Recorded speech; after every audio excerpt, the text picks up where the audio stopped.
भाई हमारे यहाँ चार भाई थे, राम लक्ष्मण भरत शत्रुघ्न। तो वहां भी एक दूसरी परंपरा में, बाबरी परंपरा में भी चार भाई थे, शुजा, मुराद, दारा और औरंगजेब। तो एक ने बाकी तीन को खत्म कर दिया था और इस पे भी उसे संतोष नहीं हुआ। अपने बाप शाहजहां को जेल में डाला। सगे बड़े भाई दारा चिको का सर काट के थाली में सजा के अपने बाप शाहजहां के पास उसने जेल में भेजा। तो एक तरफ है भाई की रखी हुई खड़ाऊं और एक तरफ है भाई के रखे कटे हुए सर। और इतना ही नहीं, शाहजहां को आखिरी दिनों में एक सुराही पानी देता था। और जब शाहजहां ने कहा कि मेरा पानी का कोटा बढ़ा दो, तो उसने कहा उतने में काम चलाओ। तो एक फारसी का शेर है जो मुझे याद नहीं है, उसका अर्थ बता देता हूं। दुखी होकर अपने अंतिम समय में शाहजहां ने लिखा कि तू जिंदा बाप को पानी के लिए तरसा रहा, तुझसे तो अच्छे वो काफिर हिंदू हैं जो पितृपक्ष में मरे हुए बाप को भी तर्पण देते हैं जाके। आप सोचिए कि आप अपने परिवार में क्या चाहते हैं मेरे भाई। किसी धर्म को मानने वाले हो, आप अपने परिवार में क्या चाहते हो? चार भाइयों में वो प्रेम हो या चार में से तीन की गर्दन उड़ जाए।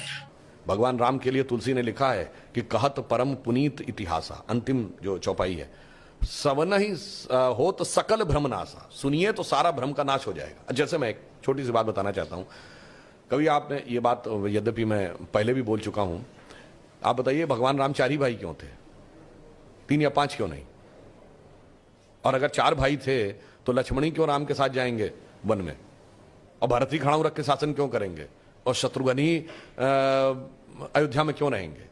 क्योंकि चार भाई चार पुरुषार्थ के प्रतीक हैं।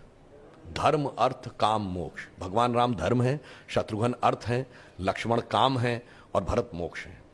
अब देखिए साहब, धर्म के साथ काम यानी कामना यानी इच्छा सदैव संयुक्त रहनी चाहिए, इसलिए लक्ष्मण सदैव साथ में रहेंगे। भरत मोक्ष के प्रतीक हैं तो खड़ाऊ रख के यानी धर्म के किसी प्रतीक को रख के तपस्या करेंगे, मोक्ष प्राप्त होगा। और शत्रुघ्न अर्थ के प्रतीक हैं तो इसलिए वो राजधानी में ही रहेंगे, अर्थ कभी छोड़ के नहीं जा सकता। इसीलिए आप देखिए, कहा तो जाता राम लक्ष्मण की जोड़ी, मगर तुलसी बाबा ने लिखा हनुमान चालीसा में कि रघुपति कीनी बहुत बड़ाई, तुम मम प्रिय भरत ही संभाई। क्यों? देखिए, कामना को तो धर्म सबसे प्रिय होना चाहिए, लक्ष्मण को राम प्रिय होने चाहिए, धर्म को मोक्ष। और फिर मैं एक और बात बताऊं, जो लोग कहते हैं ना राजा दशरथ के तीन रानियां क्यों थी, क्यों? इसमें दो ही जुड़वा भाई हैं। कौन? लक्ष्मण और शत्रुघ्न। एक कामना, एक अर्थ, यानी इच्छा और पूर्ति, तो जुड़वा भाई हैं। और तीन क्यों जो होना जरूरी था? ये चारों चीजें एक ही स्रोत से नहीं आ सकती। धर्म सतोगुण से आएगा, तो कौशल्या जी सतोगुण का प्रतीक है, तो राम की मां है।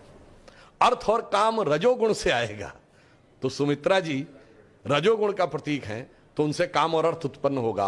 और केकई तमोगुण की प्रतीक है, मोक्ष प्राप्त करने के लिए तमोगुण के पार जाना पड़ेगा। इसलिए महाराज दशरथ की तीन ही रानियां हैं, दो या चार नहीं। और फिर यहां पे मैं ये भी कह दूं, मतलब इसको कोई अन्यथा न ले, मैं मतलब ये नहीं कह रहा हूं, इसमें सबसे सुंदर कौन था? केकई। तमोगुण सबसे आकर्षक होता है और अक्सर उसी के पीछे बहुत सारी अनिष्ट की संभावनाएं भी छुपी रहती हैं। तो मैं कह रहा हूं, अगर थोड़ा सा गौर से पढ़ोगे तो एक एक चीज में इतना गहरा अर्थ निकलेगा कि फिर अगर एनी बेसेंट ने कहा था कि for 40 years I have studied a religion by the name of Hinduism, the more you study, the more you love it, the more you get involved, more you respect it, तब जाके धीरे धीरे समझ में। बहुत बढ़िया।